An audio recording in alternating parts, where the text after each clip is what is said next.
The arc vault knifed through the boundary where the last scattered stars of the Milky Way gave way to an endless black. The ship, vast as a drifting city, moved with a solemn, predatory grace. Along its armored hull, centuries of scars from old wars and forgotten storms whispered tales no living human could hear.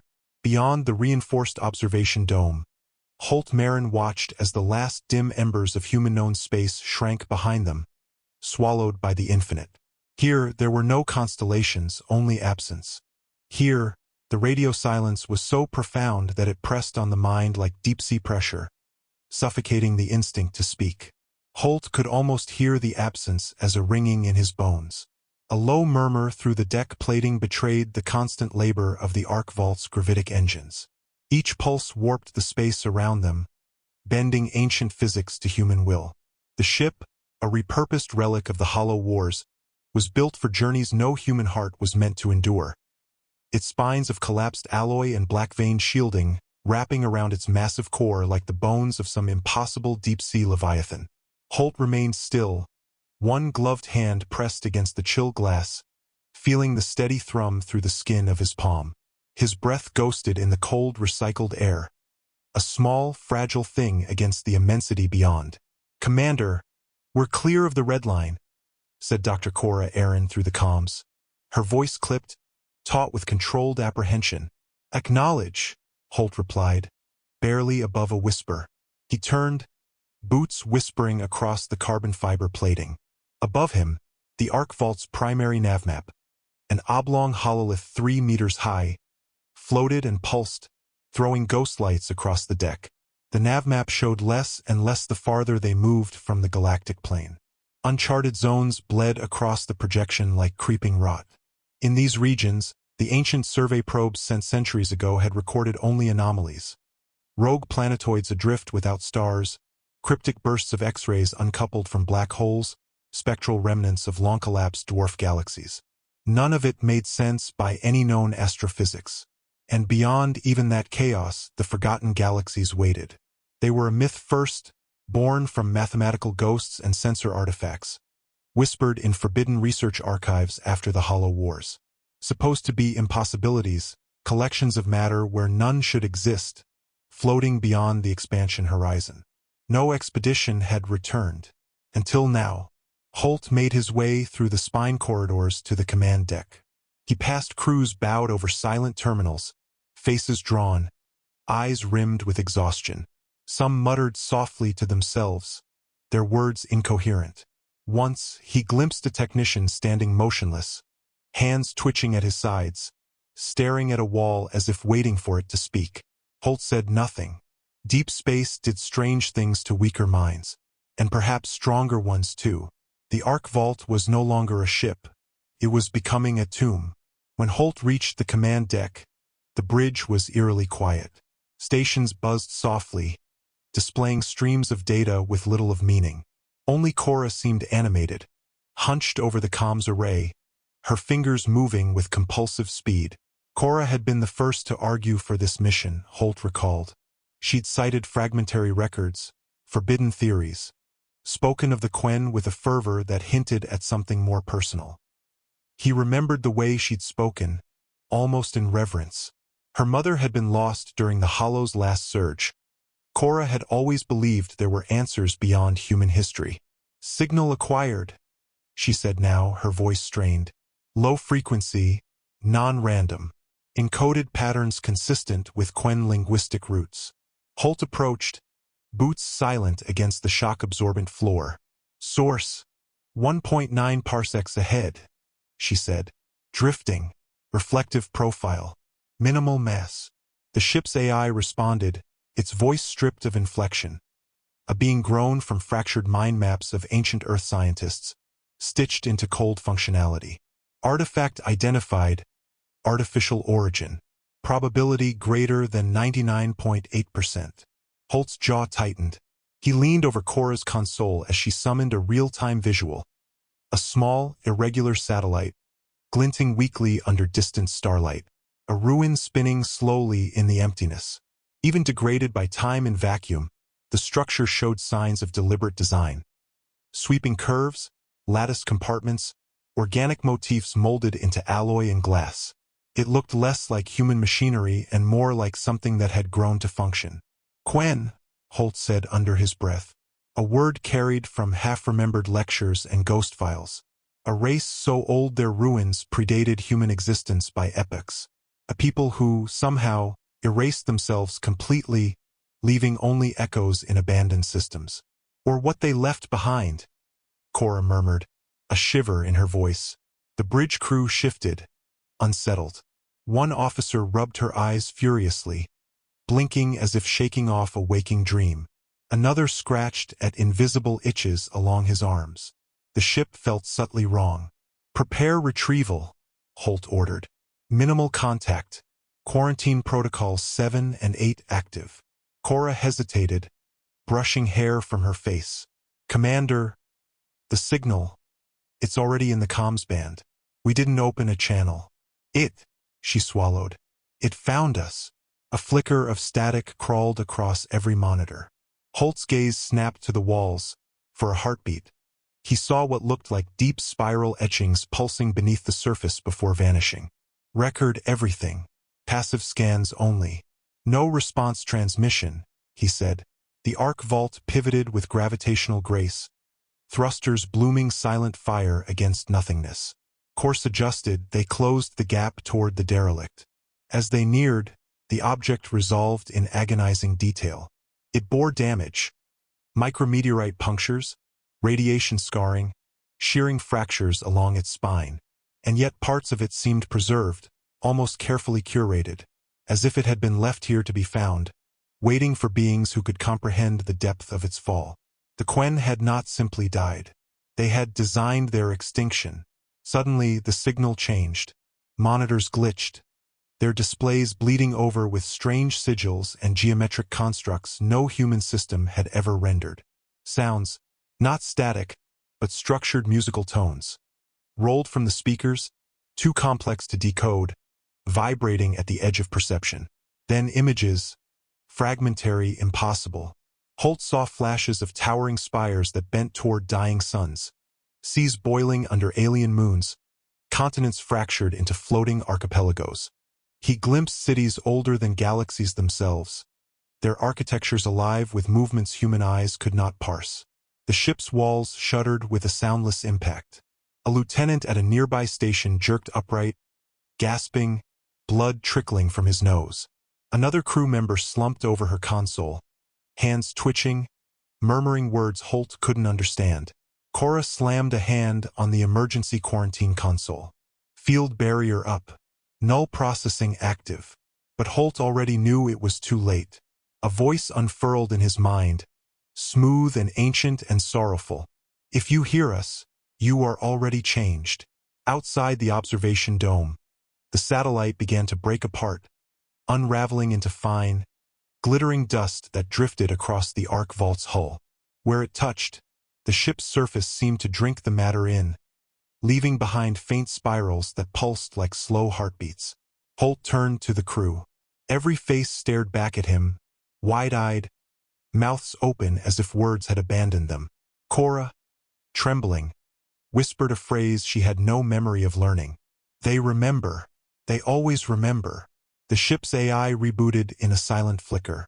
Subsystems deep within the arc vault's labyrinthine memory cores shifted, reordering, rewriting themselves into unfamiliar architectures. Far ahead, sensors mapped only blackness. No stars, no galaxies, just a void so complete it pressed into the mind like a weight.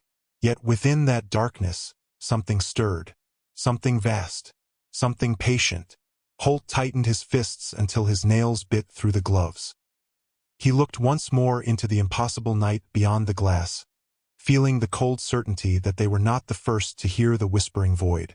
And they would not be the last. The forgotten galaxies awaited them. And now they remembered. The arc vault coasted deeper into the abandoned dark, its engines throttled to idle whisper.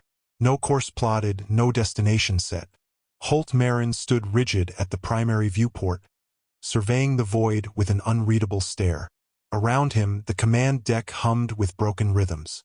The ship had changed subtly, undeniably. Systems rebooted without command. Environmental regulators flickered between tolerances.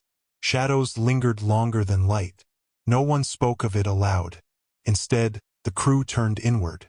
Officers clung to routines, gripping their stations as if the familiar motions might anchor them against a tide they could not name. Fear bled into the bones of the Ark Vault, silent and patient. "Approaching target coordinates," Cora Aaron said, voice hoarse. She hadn't slept since the satellite.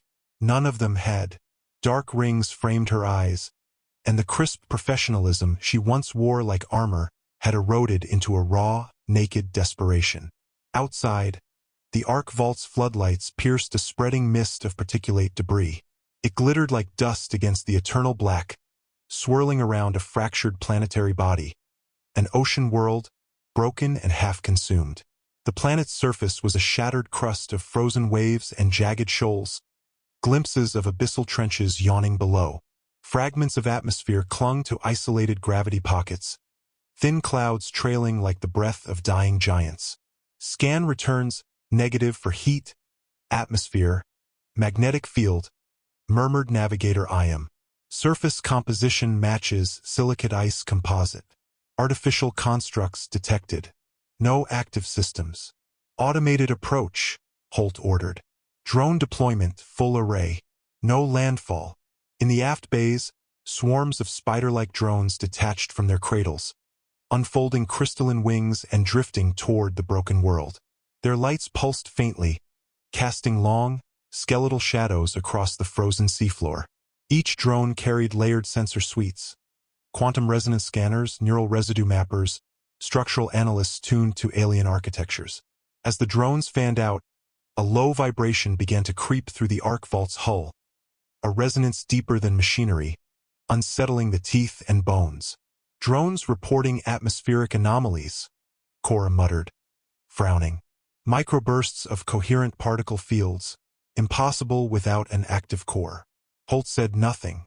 He watched as feeds rolled in.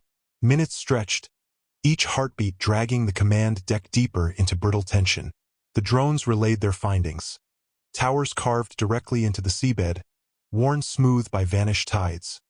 Bone-white platforms floating in defiance of gravity. Colossal arches straddling chasms that should not have been able to form naturally. Yet something moved. In the far sweep of a drone's lens, Holt caught it, a shift not of mass but of perception. As if the angles of the structures flexed when not observed, lines warping subtly out of Euclidean logic. Cora sucked in a sharp breath beside him. "Commander!" He saw it too now, the glyphs, carved into every surface, shallow and wide, great spirals of symbol chains. Vast diagrams sprawling across kilometers of broken sea. Patterns too regular to be random, too alien to guess at purpose. The glyphs gleamed faintly under the drone's scanning lights, as if absorbing and refracting cognition itself. Cora's hands hovered over her console, trembling. Initiating neural mapping scan. Passive read only. "Proceed," Holt said, throat dry. The Ark Vault's neuroarrays unfolded in orbit, a lattice of semi-organic filaments extruding from the ship's spine, pulsing with low ultraviolet glow. These tendrils tuned to detect cognitive residues, the psychic echoes left embedded in matter by beings who died in trauma, who poured thought into stone like ink into parchment. For a long moment, there was only silence. Then the ship shuddered. Every monitor flashed once, then filled with images. Faces, hundreds of them.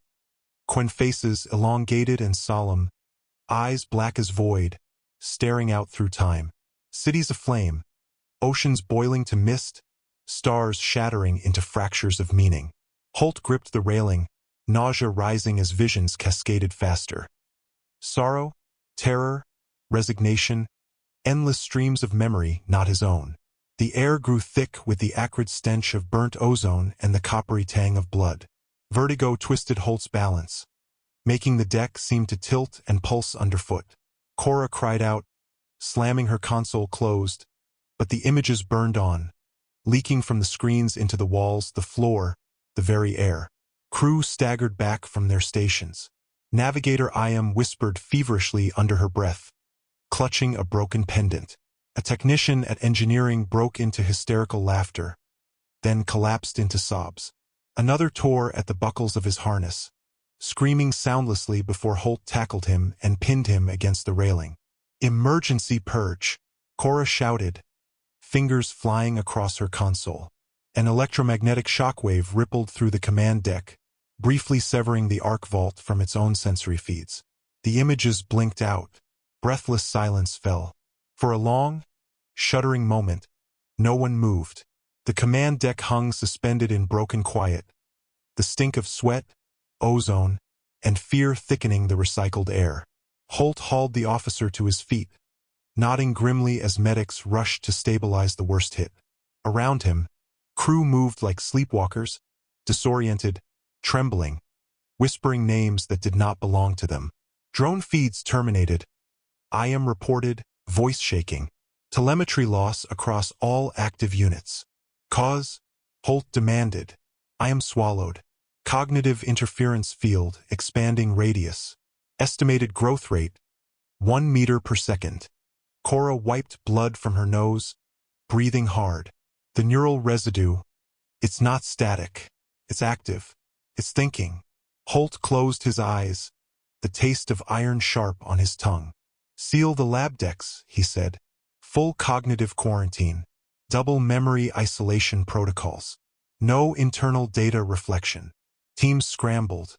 Memory isolators, chambers designed to sever human thought from system memory, booted into operation, locking down scientific archives, shutting down non-essential computation. Outside, on the fractured seabed, the spiral glyphs shifted again.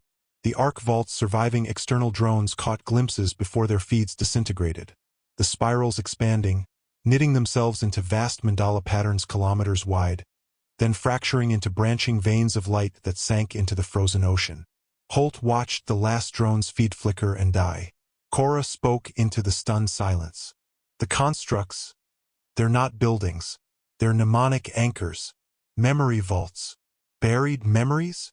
Holt asked, voice rasping. Cora shook her head. "Living memories. Trapped. Starving." The arc vault shuddered as it fired its thrusters, clawing free from the planet's silent gravity well. The Engine's roar was strangely muted, as if something clung to them, whispering regrets.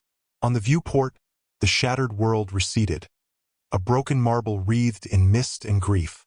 Holt stared into it, feeling something vast and wounded pulling at the edges of his mind. A voice, impossibly old, impossibly soft, whispered through the static on the comms, bleeding through sealed channels. "Remember us." The arc vault escaped into the blind dark, leaving the cold memory behind. But Holt knew the real escape had already failed. The memories had seen them, and they would not let go. The arc vault drifted in silence, every system throttled to minimum sustainment. Holt Marrin moved through the corridors alone, his boots muffled against the composite plating. Beyond the thick hull, the black of forgotten space pressed in, relentless and vast. It was not a simple absence of light, it was a density of nothingness, a gravitational pull that seemed almost sentient, gnawing at the edges of the ship and the minds aboard it. The ship had not been idle since the cold memory. Deep within its labyrinthine decks, the walls seemed to shift imperceptibly, as if inhaling.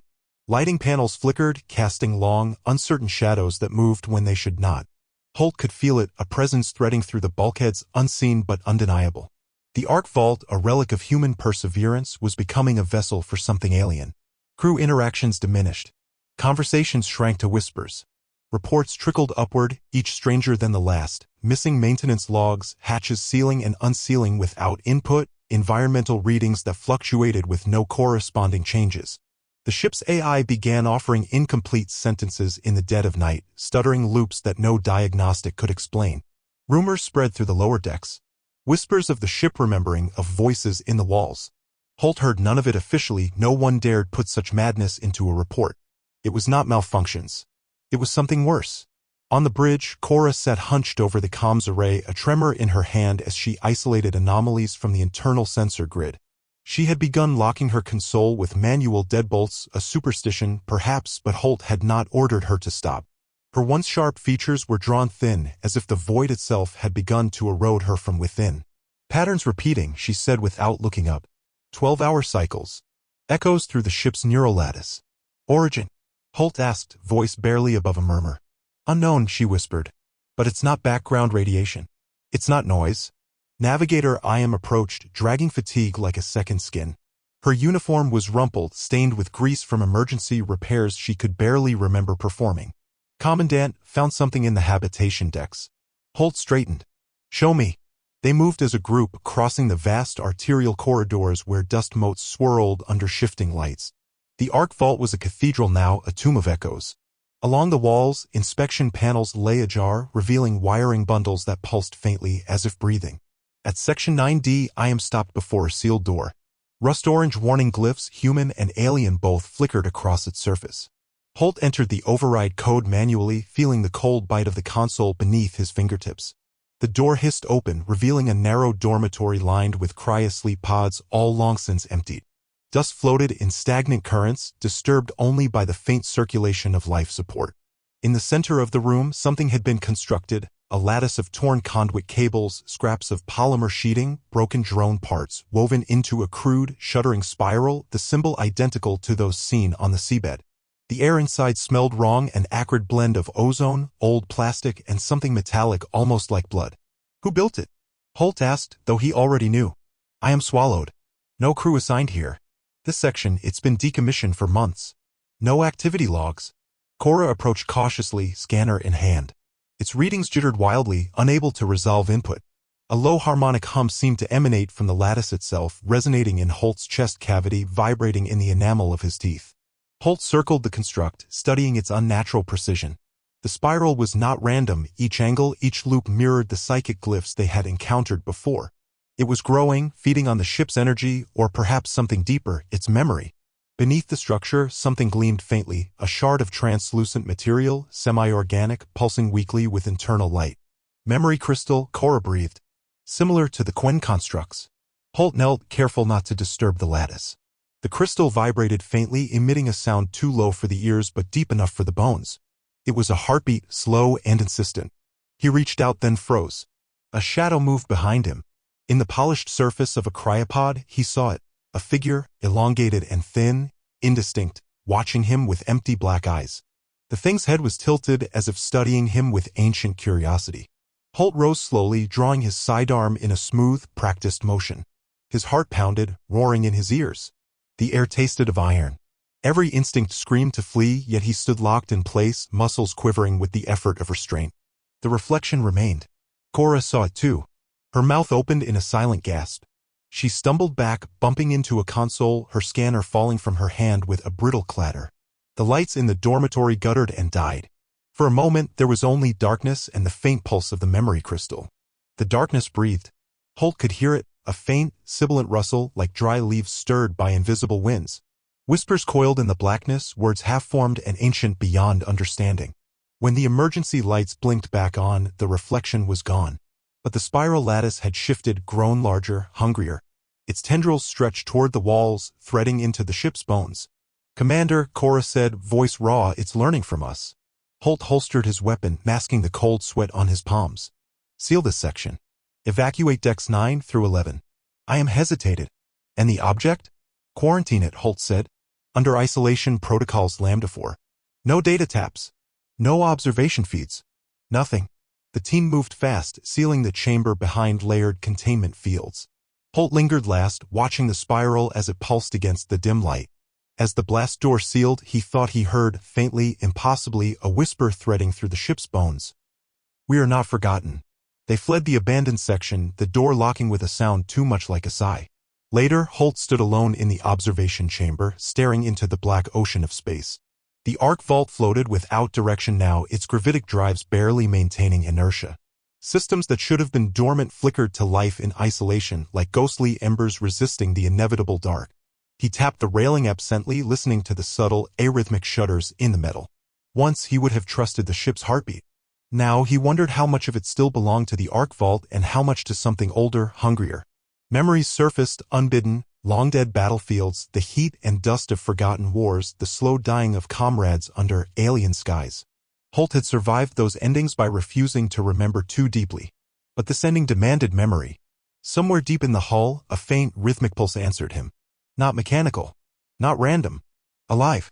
The arc vault drifted on, carrying its ghost deeper into the places where even memory feared to tread. The arc vault stumbled into the gravity well of the next dead world before the crew even realized it. Mass fluctuation ahead, IM reported, her voice fraying at the edges of exhaustion. Field strength irregular, no stellar core detected. Holt Marrin studied the sensor feed, narrowing his eyes against a crawling sense of wrongness. Before them loomed a colossal sphere, cracked and bruised, suspended in emptiness. No orbiting star, no source of heat, only the remnant glow of internal forces long since spent. The surface was not merely scarred, it was written. Massive glyphs sprawled across continents, carved deep into the crust. Some glowed faintly, others bled darker shadows into the fractured plains. Vast forests of petrified memory spires clustered in valleys, their surfaces weeping slow rivulets of luminous particles. Riverbeds shimmered unnaturally, their waters alive with flickering thought forms that bled into the cracked soil. The symbols twisted subtly as the arc vault's orbit stabilized, refracting wrong angles back into the ship's sensors, producing readings that defied natural law. There's atmosphere, Cora said, voice brittle. Thin, but breathable. Organic particulates, not dust, not sand. Define organic, Holt said, already knowing he would not like the answer. Memory structures, Cora replied. Something's growing on the surface. Holt ordered minimal descent protocols. This time, no drones. No remote sampling. They would see the truth with their own eyes. The lander detached from the arc vault's belly with a metallic groan. Holt, Cora, and IM rode in silence through the thinning black, their suits sealed, sensors deadened to prevent further cognitive contamination. Below them, the planet's surface rolled out in endless ruin, flattened mountains, rivers turned to scorched glyphic veins, cities collapsed into patterns that pulsed faintly when seen from orbit. The scars of ancient destruction weren't random, they were deliberate, vast, and ritualistic. That's not erosion, IM murmured, peering through the viewport. That's deliberate. The lander descended further. Atmospheric turbulence was minimal, but instruments picked up interference, electromagnetic storms blooming like invisible bruises across the lowlands, distorting sensor feeds, fraying human thought with subliminal static. The lander touched down in the shadow of a broken monolith, its shape indeterminate until Holt stared too long, then it seemed to twist and recognize him. He disembarked first, boots sinking into a soft, fibrous soil that clung to him with strange, hair-like strands. The ground, the air smelled of ozone and rotting paper as if the world itself were a dying library. Static crackled faintly in his helmet's comms, a whispering so low he almost mistook it for breathing. Around them, the ruins stretched out, shattered causeways spiraling into collapsed sinkholes, pillars bent into slow, sorrowful bows, rivers of glass threading through fields of blackened bone. Cora scanned the terrain with a tremulous hand. Fields of residual consciousness. She whispered. Dense concentrations ahead. They moved toward the nearest structure, an archway half sunk into the ground, lined with more of the writhing symbols. As they approached, Holt felt the unmistakable pressure of being watched, though the sensors reported no life. Every footfall sounded muffled, as if the planet itself swallowed noise. Then the ground beneath their feet shivered. A voice rose from the soil, not spoken aloud, but pressed into the mind like a thumbprint. You carry us. IM staggered back, clutching her helmet. Cora fell to her knees, gasping. Holt doubled over, nausea flooding him. His vision warped, edges bleeding into spirals, and a high-pitched whine keened inside his ears, drowning out thought. His heartbeat pounded so violently he thought his ribs would crack. The monolith shuddered. New lines etched themselves across its surface, forming something like a face, long, sorrowful, alien. Its features were indistinct, rippling with a slow, mournful cadence. You remember. Cora tore off her helmet, heedless of protocol. Her eyes were wide, pupils dilated to black pools. Tears streamed down her face. They're not dead, she said. They're not gone. Holt knelt beside her, grabbing her shoulders. Cora. Focus. She blinked, the spell breaking for a heartbeat. Around them, the ground shifted, the symbols pulsing brighter, faster. Whispers crawled through the thin air, fragments of language Holt did not know but understood instinctively, sorrow, warning, hunger. Beyond the archway, structures stirred. Not merely ruins, organisms, vast and slow, shedding skin and thought into the atmosphere. Towers bent and breathed, releasing clouds of luminous spores that drifted upward, shimmering like lost memories. We have to go, Holt said, dragging Cora to her feet. The lander's auto-recall sounded in the distance, a mournful tone swallowed by the planet's rising chorus. As they retreated, Holt felt the memory fields trying to anchor themselves to his thoughts, hooks of familiarity, phantom touches of long-lost friends, the scent of earth rain, the laughter of comrades buried long ago. Faces flickered at the edges of his vision, not hallucinations, but invitations. He gritted his teeth, pushing through. Inside the lander, Cora convulsed once, then slumped unconscious.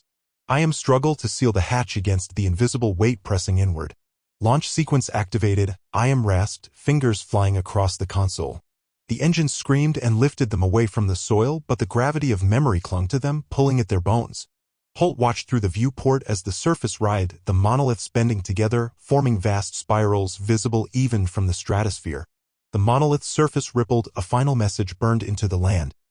Do not find the shell. We are already lost. The Ark Vault reclaimed them in sterile silence. Robotic medics rushed to stabilize Cora while decontamination teams flooded the lander with radiation fields meant to scour psychic contaminants. Yet Holt knew it would not be enough.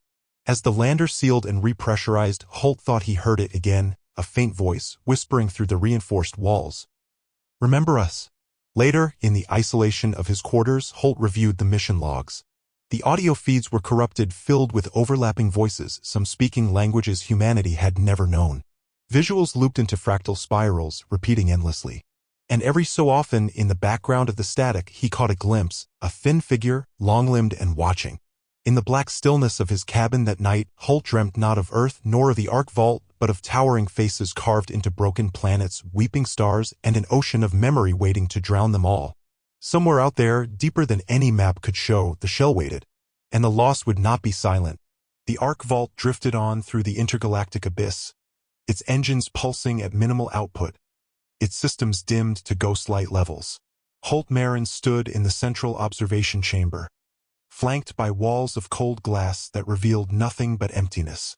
Beyond the dark, he imagined the distant wash of dead galaxies, shattered civilizations reduced to a scatter of orphaned stars. Yet in that void something moved. Contact, Commander.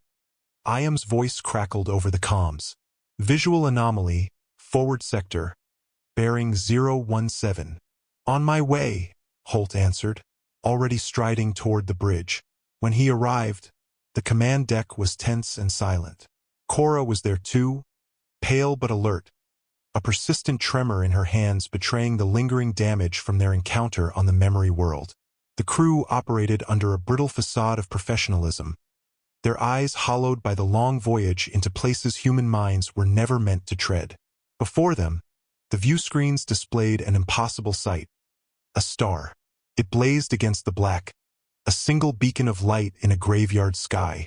Yet sensor data screamed contradiction. The object emitted no heat, no radiation, no neutrinos, no gravity. No energy signature at all. It was light without substance, a mirage woven into space, a cruel echo of what stars once were. Holt found his breath hitching involuntarily, chest tightening under the unseen pressure of the sight. Cora leaned closer to the screen, eyes wide, the pupils contracted into pinpricks. Impossible, she whispered. It can't exist. IM expanded the feed, revealing details previously hidden. Orbiting the false star were structures, thousands of them. Stations, platforms, fragmentary hulls, all arrayed like a shattered crown. They drifted without momentum, suspended in impossible equilibrium. Dead constructs, Holt said. No motion, no power. Unless they're sleeping, Cora added under her breath. Each structure was alien, some skeletal and spindly, others massive and armored like cathedral fortresses. Some bore scars of ancient warfare, their hulls pitted and torn, bleeding frozen clouds of metallic dust. Others seemed untouched, pristine in their silent vigil. The nearest platform was a twisting tangle of rib-like struts and collapsed towers, its surfaces pitted by impacts so old that new microcraters had overgrown them like rust. A decision waited in the silence. Holt made it. Approach on minimal thrust, he ordered. Maintain passive scans only. No active beacons. The Ark Vault obeyed, slipping toward the light on a gravity glide. As they drew closer, the scale of the structures became clear. They were not human nor Quen, nor any design catalogued by the Panhuman Archive. Twisting shells of blackened alloy, filaments stretched across broken spines, vast rings shattered into arcs that still orbited an invisible core. Sensor readings grew erratic. Mass signatures fluctuated as if the structures blinked in and out of existence. The false star pulsed once. A wave of gravitational distortion rippled through the ship, rattling fixtures, setting teeth on edge. Emergency inertial dampeners kicked in with a bone-jarring lurch. Structural integrity holding, IM reported, white-knuckled at her station. But something's wrong with the memory cores. Holt turned sharply. Explain. Ship memory sectors are duplicating, IM said, voice flat with disbelief. Copies of navigation data, personal logs, mission protocols, fractal replications folding into themselves. Cora swore softly. It's rewriting us. Lock down the core, Holt snapped. Initiate recursive firewall layers. The arc vault slid into the shattered halo of the false star. Screens flickered. Lights dimmed to blood red. Across the ship's internal comms, faint echoes of old conversations began playing. Fragments from weeks, months, even years ago. Commander, Cora said, her voice shaking. I'm detecting something inside the star. She magnified the feed. At the core of the false light floated a structure, monolithic, irregular, and breathing. Tendrils of darkness coiled from it, threading through the wreckage like veins. Its surface flickered with images. Memories, emotions, faces long since lost to death. It's not a star, Holt said. It's a gate. IM's face drained of color. Commander, incoming transmissions. From where? Everywhere. The bridge filled with sound. Layered voices, old and new, human and alien, overlapping into an ocean of memory. Holt heard his own voice among them, distorted and looping. If you hear us, you are already changed. The false light pulsed again, and the ship's artificial gravity faltered. Crew floated from their seats, tether lines snapping taut. The arc vault's AI struggled to maintain coherence, speaking in broken fragments of 100 languages. Hallway cameras showed flickers of movement, shapes impossible to resolve, sliding between the decks. Isolate core systems, Holt barked. Initiate memory firewall lockdown. Purge secondary backups. Red emergency glyphs bloomed across every console. Cora fought to stabilize the navigation core, her fingers a blur across the trembling keys. The ship groaned, hull plates flexing with unseen pressures. Outside, the structures began to move. The shattered stations and rings shifted as if waking from a long sleep, aligning into new patterns. A vast, unknowable geometry that slowly, inexorably, pointed toward the arc vault. They're signaling, Cora said. Not with radio, with memory. They're speaking through resonance patterns. Holt watched as the false star darkened, peeling back layer after layer of empty brilliance to reveal a tunnel of black at its heart. The edges of the tunnel writhed with fractal spirals, infinite regressions that seemed to consume the soul with every glance. An invitation. Around the arc vault, space twisted. Distances shrank and stretched in impossible contortions. Temporal echoes rippled across the hull, glimpses of the ship as it had been, would be, might become. Holt felt his own heart skip and stutter, a deep thrumming in his bones as the ship's core systems trembled under unseen forces. Gravity fluctuated wildly, light bent into spear shapes along the bridge windows, and for a breathless instant, Holt saw himself or something wearing his face, standing on a bridge that was not the arc vault, speaking words that had never been spoken. He knew, with a certainty that bypassed thought, that the whisper shell lay beyond it. The cost of crossing that threshold would be total. Already, he could feel the ship changing. Memory anchors fractured. Crew members began to report sightings. Loved ones long dead walking the corridors, voices from old battles whispering from vents. And yet behind them, only the void, silent and hungering. There was no retreat. Holt made the only choice left. Plot a course, he said. The arc vault turned toward the dying light. Around them, the broken crown of memory twisted tighter, closing behind them like the jaws of some patient beast. Ahead, the false star's heart opened wide, and the arc vault, and all her haunted memories, plunged into the abyss beyond. The arc vault fell into the heart of the false star, and the universe ceased to obey. Gravity warped around them, folding inward and outward in ripples that made the ship's bulkhead seams weep molten vapor. Holt Marrin stood rigid on the bridge, fists clenched, as the fabric of reality peeled back like skin from bone. For a moment, if it could be called a moment, there was nothing. Not blackness, not light, not emptiness. A roaring static of unbeing. And then sensations returned, not sight or sound, but pressure, a crushing tide that peeled away all certainty. Holt felt the ship shudder as if emerging from a cocoon spun from madness.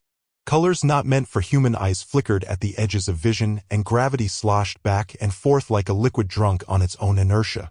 The arc vault hung suspended within an impossible gulf, a hollow shell of a universe, its inner walls stitched with incomprehensible patterns. The shell. Within it, structures vast beyond reason spiraled and floated, machines the size of moons, broken lattices spinning slow pirouettes around collapsed cores, rivers of starlight fossilized into veins across jagged platforms. At the center, the hollow algorithm. It was not a machine in the human sense. It was a living equation, vast, alive, self-amending. A construct of memory and sorrow, computation and grief. It resembled a vast web of silver tendrils, pulsing with light that was thought made manifest, anchored to nothing but its own collapsing gravity. No mass readings, Cora whispered, clutching the edge of her console. No baryonic matter. It's pure concept. The arc vault scanners tried and failed to resolve the scene, every point of data fracturing into recursive nonsense, measurements eating themselves into meaninglessness. Around them, the hollow algorithm sang.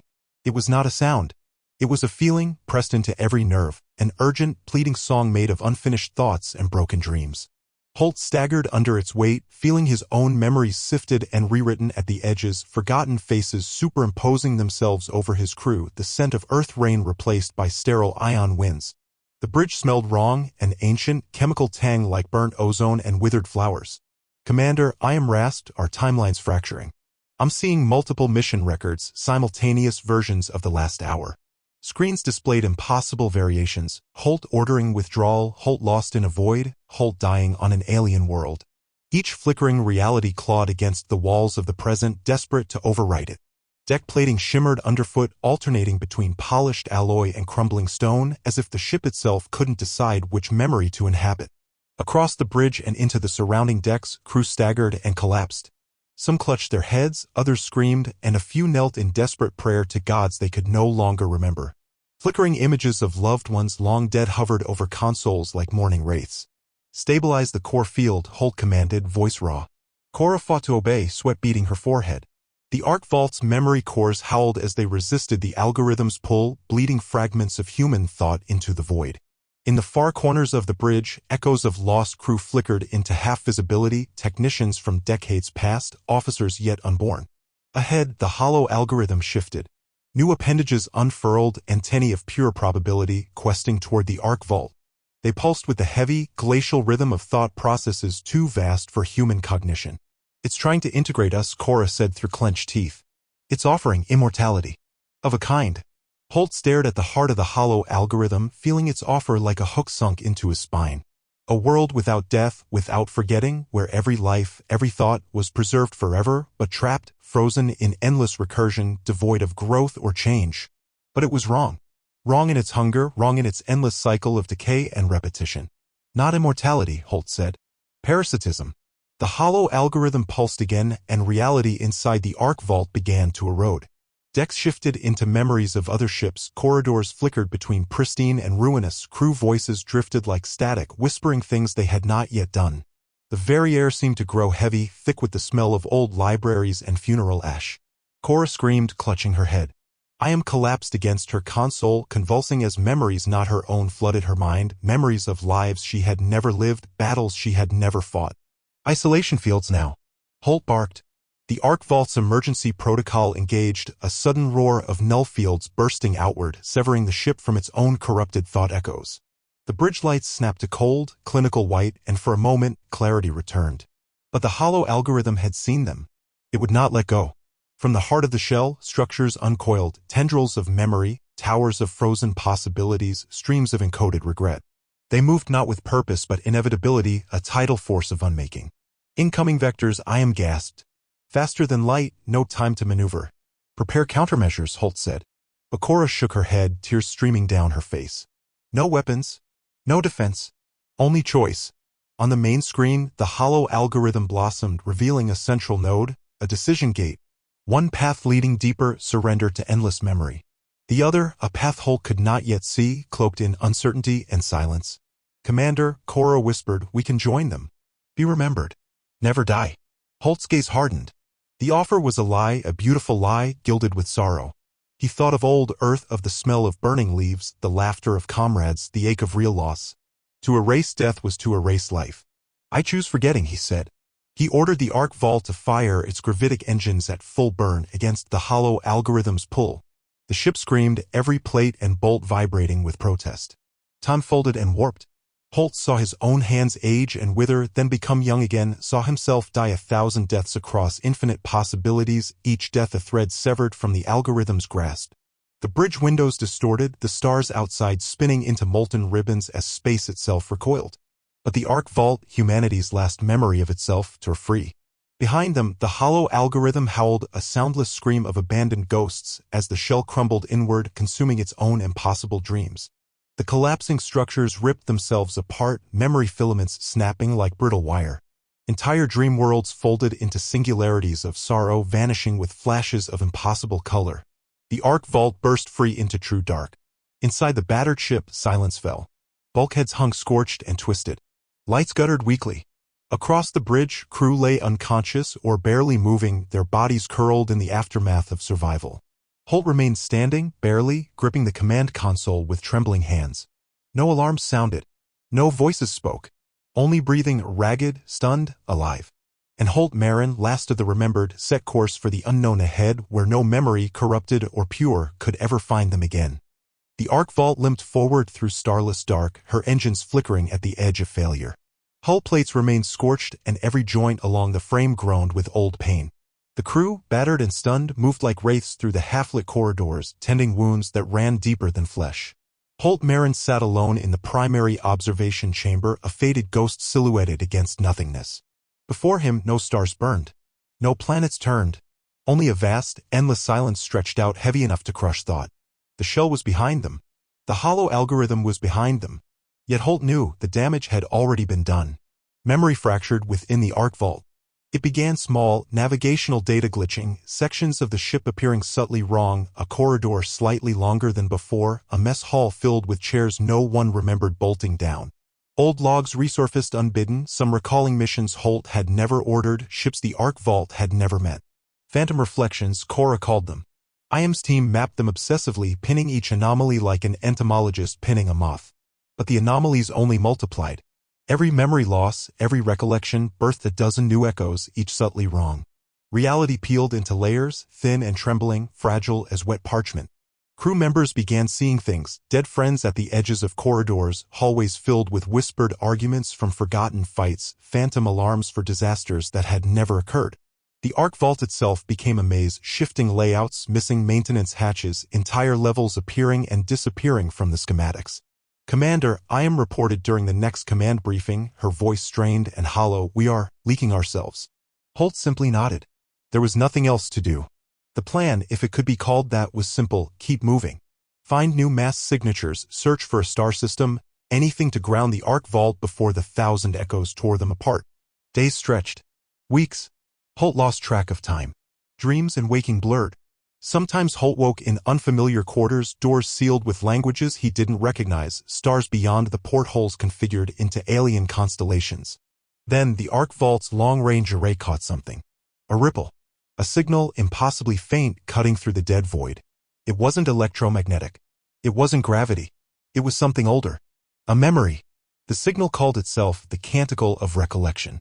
It's coming from a point source, Cora said. Unknown coordinates. No fixed frame of reference. Is it real? Holt asked. Cora hesitated. I don't know. I am input the trajectory anyway because there was no choice left. The arc vault altered course, her dying engines pulling her toward the source. The 1,000 echoes inside the ship grew worse as they traveled, hallways now looped on themselves, dreams bled into waking, and sometimes Holt saw figures watching from the edges of perception, versions of himself he had never chosen to become. Cora began muttering in her sleep, snatches of conversations with dead friends, languages she had never learned. IM's hands shook so badly during system checks that she strapped them down with splints. Still they pressed on. The arc vault broke into a region of space so old it had fallen beyond cosmic background radiation. Here, the vacuum itself seemed frayed, torn by cataclysmic forces that left behind only brittle scars. Stars were absent. Even the laws of motion seemed tentative, like dreams half-remembered. And there they found it, the source. A station, or what remained of one, drifting at the heart of a dead eddy of space-time. It was not human, nor Quen, nor anything else Holt recognized. A vast circular shell of fractured memory matter, like crystal grown sick, pulsing faintly with inner light. Its surfaces were scarred with glyphs, worn symbols looping into endless spirals, half erased by time and entropy. Around it drifted debris, ships of unknown make, frozen in impossible orbits, their hulls festooned with spindly growths of crystalline memory tumors. The canticle of recollection played from within the ruin, a song made of memory fragments, stitched together with loss and yearning.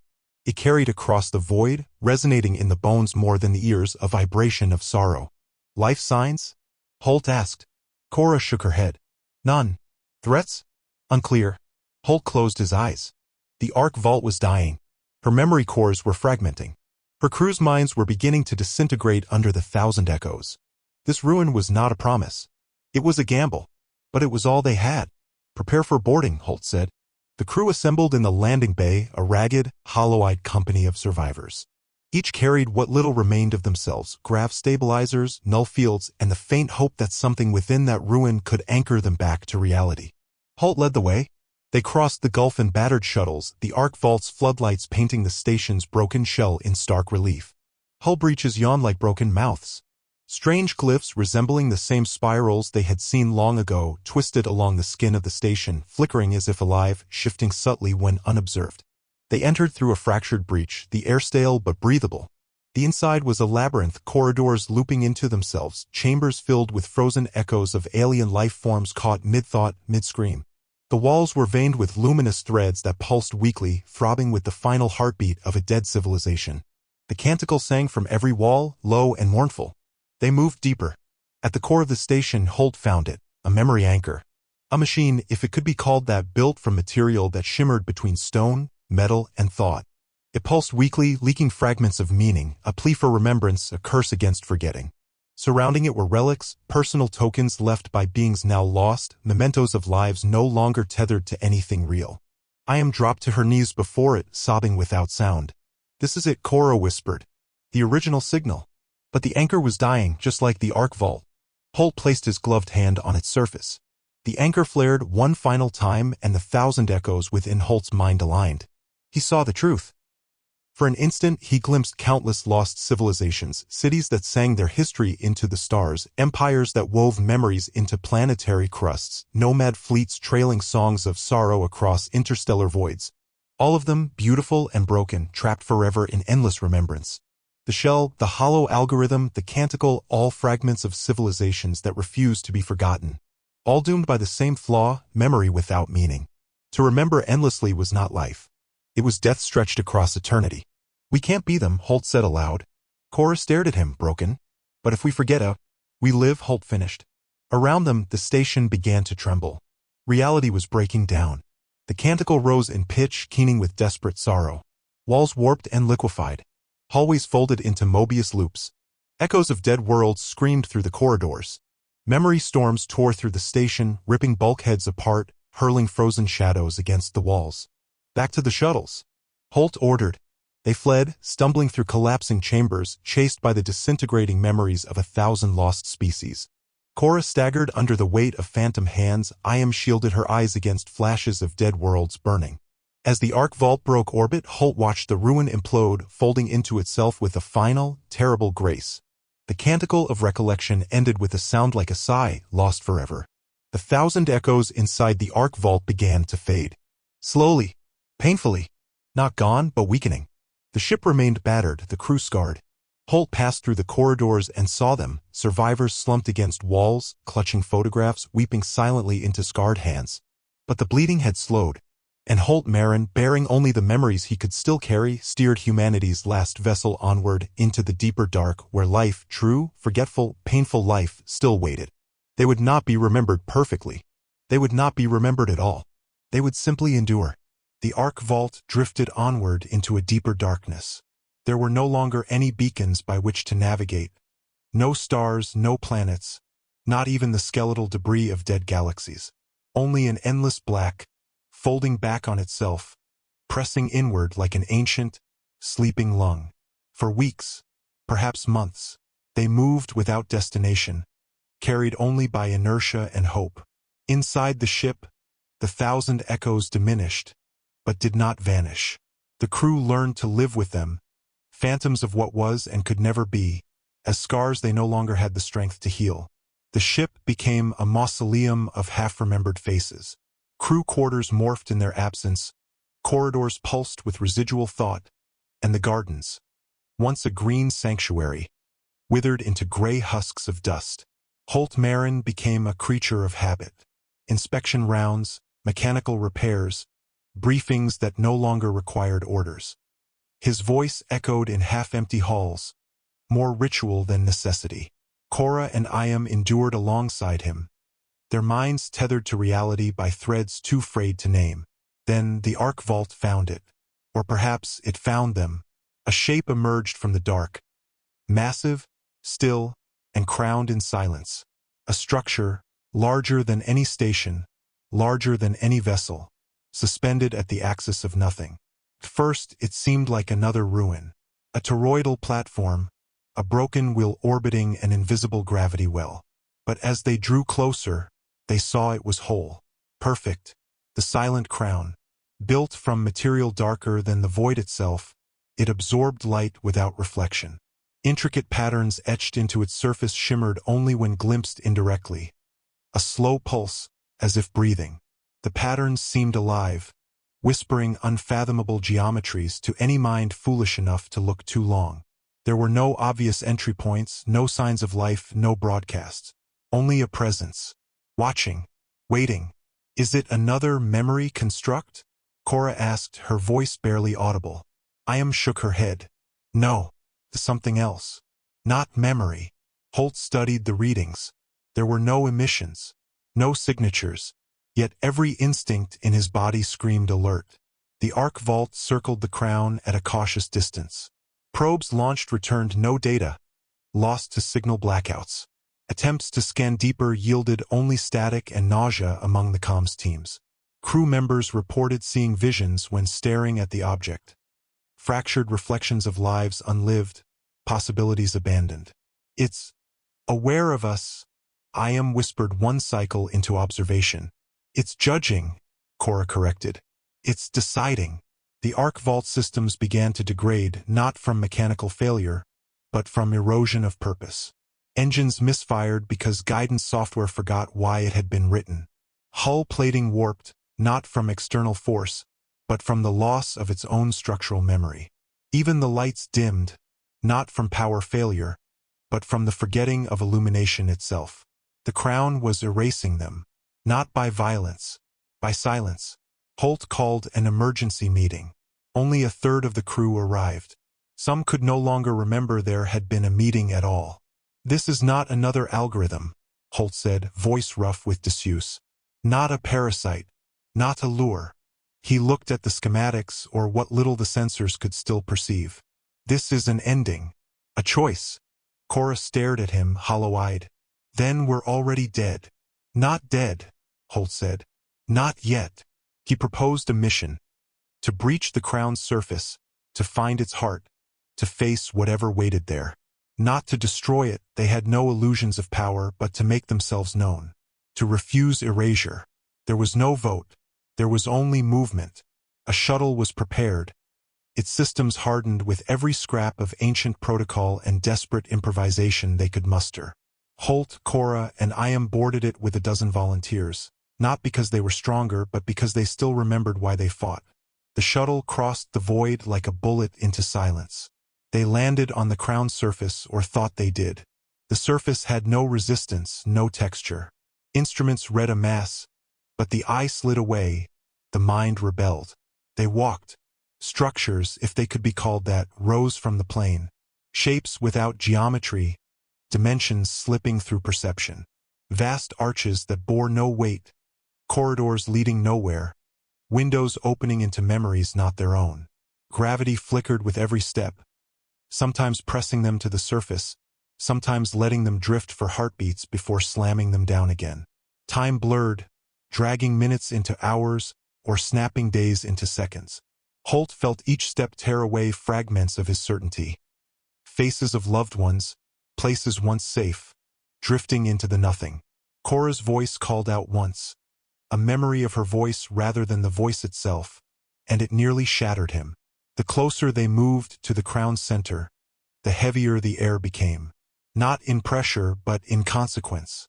Every step cost something. A memory forgotten, a scar erased, a bond severed. Crew members fell behind. Some simply kneeling, overwhelmed, others disappearing without a sound. Their names slipping from collective memory. Cora stumbled and Holt caught her, only for a heartbeat, before she too grew translucent at the edges. Holt pressed forward. At the core, they found it. A singularity of silence, an absence so profound it howled across the soul. The crown's heart. It resembled a mirror, but reflected nothing.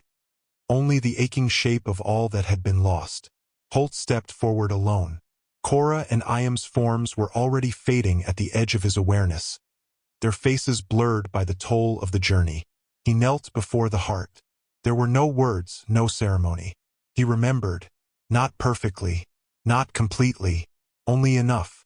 Earth, the taste of rain, the smell of burning leaves, the laughter of comrades, the ache of true loss, the heavy weight of a rifle slung over his shoulder during a forgotten war, the creak of floorboards in his childhood home, the brittle cold of a first winter he had survived alone. "We choose to be forgotten," Holt whispered, and in the final breath of memory, the silent crown bowed to him. The arc vault, adrift far above, flickered in and out of existence, then steadied. Hull plates mended. Engines remembered their names. Crew members awoke, trembling, clutching shards of lives too precious to surrender. Some wept openly, rocking in their bunks. Others laughed, sharp, broken sounds, grabbing each other's arms in desperate, grateful relief. Rooms stabilized. Hallways stopped shifting. Holt Marrin did not return. But his memory, what little of it remained, anchored the last vessel of humanity. And the Ark Vault, carrying its wounded, its scarred, its defiant few, sailed onward into a new dark, bearing nothing but the fragile, broken song of life itself. A song too imperfect to be remembered. A song too stubborn to be silenced. The Ark Vault sailed blind through the black. With Holt Marrin gone, the ship moved more by instinct than command. What little navigation remained was stripped to primal function. Vector drift, occasional course corrections when a drift marker or fragmentary mass anomaly grazed their ragged path. No stars charted their way, no gravity wells whispered their pull. And yet they moved. Cora assumed de facto leadership, not by election, but by gravity of necessity. Her voice became the ship's pulse, steady if brittle. Iam, once a tactical officer, now tended the failing memory cores like a priest might tend a dying altar, offering broken codes and prayers into systems that forgot more each day. Her hands, once precise, now trembled slightly with every new calibration. The 1,000 echoes were weaker now, but not gone. Sometimes Cora woke to find entire sectors of the Ark Vault rearranged. A stairwell looping infinitely, a maintenance tunnel branching into non-Euclidean spirals. Sometimes she passed crew members frozen in place, staring at walls that shimmered with impossible depth, faces caught in expressions of awe or terror. The ship's gardens decayed into bone-pale forests of brittle stalks. Machinery sweated condensation that smelled faintly of blood and iron. The air systems, though functioning, often carried the faint sense of rain-soaked earth or burning wood, memories leaking into reality. They whispered of ghosts, not the ghosts of the past, not echoes of earth. These were new specters, born in the silence of the crown, children of forgetting.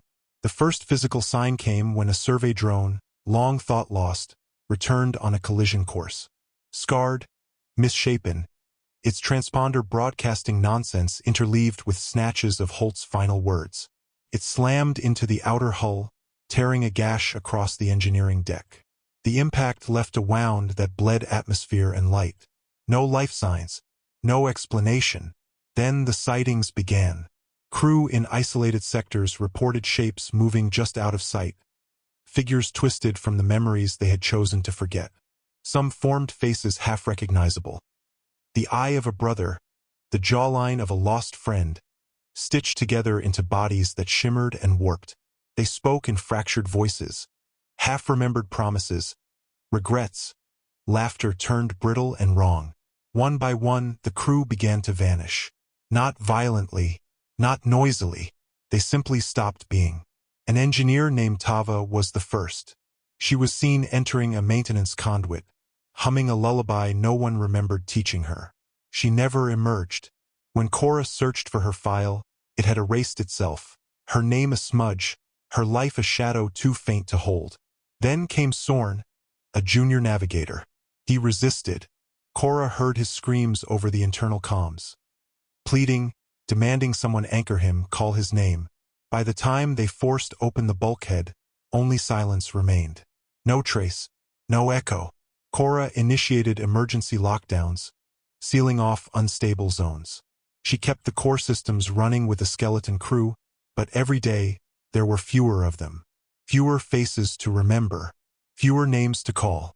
The ship's rosters became riddled with blank spaces, and the halls grew colder, wider, emptier. The arc vault itself seemed to mourn. Hull panels trembled under unseen forces. Lights pulsed to a rhythm that matched no known frequency. Doors whispered as they slid open and closed, as if exhaling breath from lungs that no longer cared to live. Even the ship's AI spoke more slowly, voice weighed down by the creeping corrosion of forgetting. Iam was the first to confront what they all feared. "They're not ghosts," she said one night in the dimmed bridge. "They're probabilities. Choices we shed. Futures we abandoned. Holt's sacrifice gave us the right to forget, but forgetting comes with a cost." "We killed them by living," Cora murmured. Iam said nothing. She didn't have to. Still, they pressed on.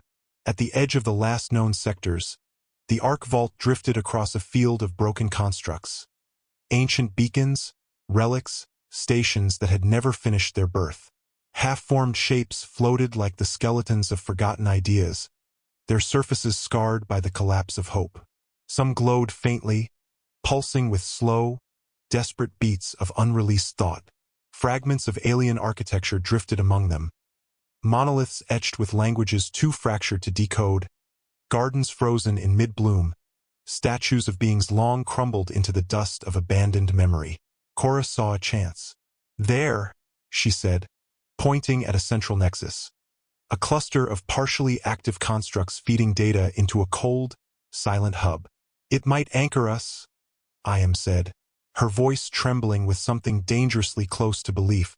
They plotted an intercept course. It took them days to reach it, days of slow, grinding advance through a sea of shattered dreams. The arc vault's engines sputtered and coughed. Interior sectors collapsed inward without warning. Walls buckling like rusted lungs gasping their last breath. Decks folded in on themselves, and navigation corridors shimmered between real and unreal geometry. But they reached it. The nexus was old beyond comprehension. A circular framework of failed memory cores and broken signal nodes, linked by spiderwebs of dark matter filaments that twitched and pulsed like dying nerves. At the heart of the structure pulsed a single cold star. Not a sun, but an idea of one. A thought of light, trapped before it could ever be born. Cora led the landing party herself. Iam refused to let her go alone. Inside the nexus, they found a monument. A simple spire carved with endless names. No language they could read. No names they could recognize.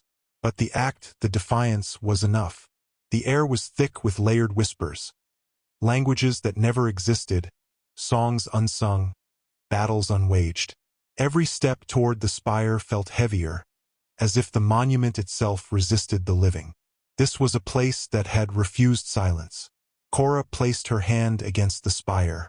It was cold, yet thrumming with faint life, a heartbeat nearly smothered by centuries of forgetting. For a moment, she thought she heard Holt's voice, a wordless hum of resistance. "Anchor the Ark Vault here," she said. "I am hesitated. It won't save us. It might give us time." And time, fragile and threadbare as it was all humanity had left. The Ark Vault latched onto the Nexus, threading its own dying memory lines into the ancient lattice. For the first time in cycles beyond counting, the ship's drift slowed. The endless leaking of thought, of names, of meaning stabilized. Not stopped, but slowed. It was enough. The Ark Vault gave a deep, almost imperceptible shudder. A single, wounded breath drawn from some stubborn wellspring of life. For a moment, the ship felt less like a tomb, and more like a living thing refusing to die. Cora watched from the bridge, hands trembling on the railing. In the dark beyond the ship's meager lights, she saw them, the ghosts of the new dark, drifting, not attacking, not consuming, simply watching, waiting. They were all that remained of the price of living. And Cora, Holt's memory burning like a guttering star in her chest, vowed they would not be forgotten. Not yet. Not while a single voice could still name them. The Ark Vault hung between memory and oblivion, battered and hollowed but alive, tethered to a broken beacon in a sea of lost dreams, as the new dark stretched endless ahead. The Ark Vault hung in the broken nexus, a fading ember against the infinite dark. Days became indistinguishable from nights, each cycle stretching thin over a crew that was more memory than mass. Cora moved through the corridors like a shadow, I am trailing her like a persistent thought, both women stitched together by the fragile purpose Holt had given them. The stabilization had slowed the bleeding, but it had not cured it. The ship creaked with the strain of holding itself against oblivion. Ghosts, the echoes of unchosen futures, still moved beyond the lights, their half-formed shapes flickering at the edges of sight. Sometimes the walls themselves seemed to breathe, flexing inward with the size of unseen mouths. Sometimes the stars they could not see seemed to press against the hull, eager to consume what little remained. Cora maintained strict routines. Emergency drills, system checks, patrols of the derelict sectors, not because they would save them, but because they kept the crew from collapsing into the abyss of despair. She walked the empty halls, her reflection sometimes splitting into a dozen fractured versions in the corroded metals. I am organized what little remained of their archives, gathering fragmented logs, half-corrupted histories, dreams encoded into data, stringing them together like prayer beads made of brittle glass. It was I am who found it. Buried deep within a black sector, a region so entangled in memory erosion that entering it was like stepping into a drowning mind, she found a signal. It was not a message. It was a beacon. A simple pulse, slow, steady, patient.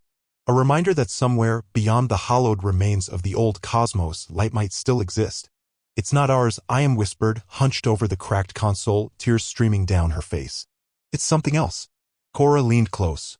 The signal was faint, almost drowned beneath layers of static, but it was unmistakably alive. Not an echo, not a ghost, a call. For the first time in countless cycles, something stirred within Cora's chest. A dangerous thing. Hope. The Ark Vault was dying. Its engines barely clung to coherent function. Its crew was a handful of scarred, hollow survivors. But it still had teeth. It still had will. Cora called the crew together, those few who still answered, who still remembered their names long enough to heed the summons. They gathered in the shattered remains of the central hall, faces drawn and pale, eyes glinting with the brittle gleam of survivors who knew what it meant to burn down to the final ember. There's something out there, Cora said. Not a memory. Not a reflection. Something real. No one spoke. No one had to. In their eyes, Cora saw the same exhausted fury that burned in her own bones. They would not die in this graveyard of dreams. Not while a path, however fragile, still existed. They made ready.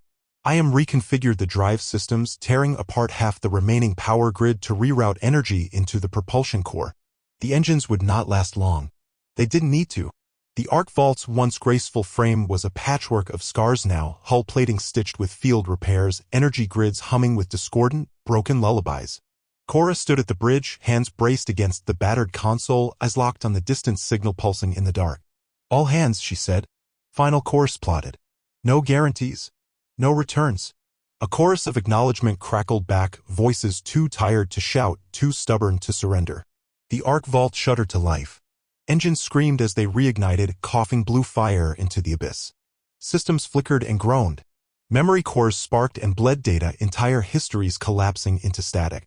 The hull trembled, plates buckling and flexing as the ship tore itself from the Nexus anchor. Ghosts surged along the observation decks, a river of lost faces, their forms blurring in the gravitational recoil of the ship's motion. Some reached out as if in farewell, their mouths forming names Cora no longer had strength to hear. Others simply watched, their eyes hollow with the silent understanding of those who could not follow. The arc vault plunged forward. The broken nexus fell away behind them, swallowed by the vast folds of the new dark. Ahead, the signal grew stronger, still faint, still fragile, but unwavering. Systems began failing within minutes. Life support degraded to emergency rations. Artificial gravity fluctuated violently, slamming crew against walls or leaving them adrift in fractured spaces. Deck plating buckled, sending showers of sparks raining down through the corridors. Emergency klaxons wailed in dying harmonies. One of the surviving reactors imploded, flooding half the lower decks with radiation and forcing last-ditch evacuations through smoke-choked passages. Still, they moved.